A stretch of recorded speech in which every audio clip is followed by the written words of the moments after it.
Welcome to the Salmon Runs YouTube. Enjoy the video. You start by preparing the timeline and assets so the effect is precise.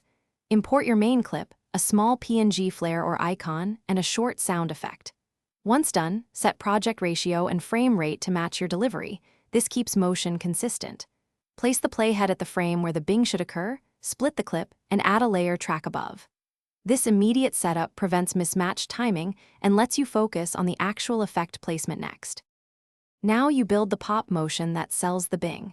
Add your PNG overlay and set a scale keyframe at about 20% where it starts, then another 6 to 10 frames later at 120% to create a snappy pop. Make sure to use ease in and out for smoothness. Add subtle rotation around plus or minus 8 degrees for natural motion.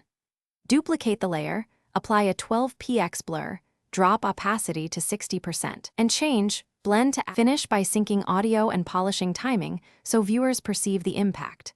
Place the hit sound directly on the pop frame and trim its tail with a quick fade of 50 to 80 milliseconds to avoid overlap.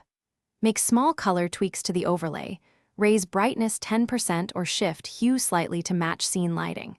If playback stutters, reduce blur, lower project FPS, or pre-render the section. This solves most issues while preserving the crisp bing effect you built from layers and keyframes.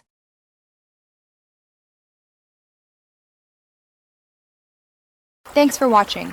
Consider subscribing if we helped you.